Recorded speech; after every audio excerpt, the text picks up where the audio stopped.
Hello, hello, hello, Fun Food fans. It's Karen Ricks, head chef here in our kitchen classroom, and our Little Sous has been inspired by a conversation over brunch today to record this video for you about fire safety in the kitchen. Now, he's got 4 main points that he wants to discuss with you today, and that includes horseplay, flammable objects, handles in and around the stove, and of course, a child's responsibility if there should be an accident. All right, sir, are you ready? Yep, I am so on. All right, let's go ahead and get started with horseplay. Now, horseplay is not good in the kitchen. Okay, why is that? You could bump something, like something that could break, like glass. Okay. And it could really hurt you. Okay. Do you want to go to the hospital? I think not. So what's the rule regarding horseplay in the kitchen? Do not do horseplay in the kitchen. And what is horseplay for those young viewers who might not know? Running around, jumping, playing, flipping. And I also have one other thing. Watch where you're going. That's very important, yes. And why is that, especially on your mind right now? So you don't bump other things or crash into it or knock it down. Because you've never done that before, have you? Yeah. I might have done that once or twice, but still. Okay, so it's an important lesson that you can teach from your experience. What's the rule one more time about horseplay in the kitchen? Do not do horseplay and watch where you're going. Okay, next you wanted to talk about flammable materials. Flammable materials. Don't put items such as toilet paper, wood, cloth, or any other things that might catch fire easily. Put them, I would suggest, at least half a meter away from the burning stove. Okay, and why is that important, sir? So they don't catch fire and spread. Okay. Because fire does spread, and depending on the item, it can spread very quickly. Okay. So what's the rule regarding flammable materials in the kitchen?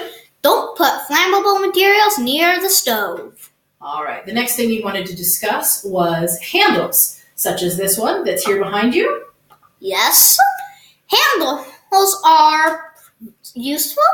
Oh, you can hold them with your pan, but they can also be dangerous.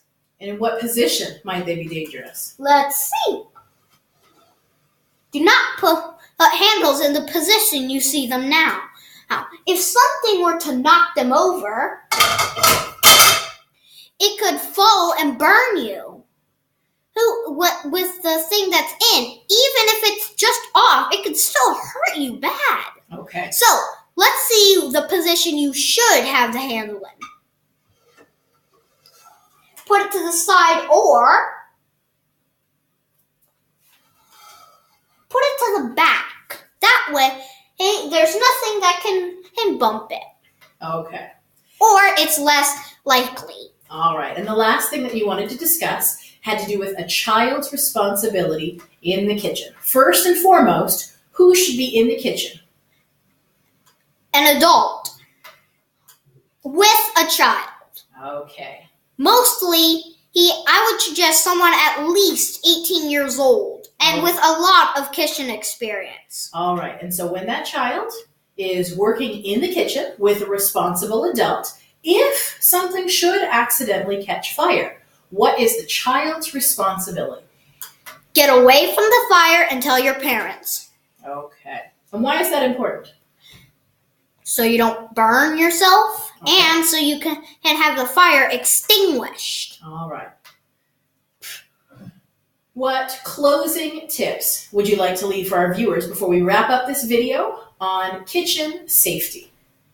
Don't do horseplay. Watch where you're going. Don't leave flammable items near the stove.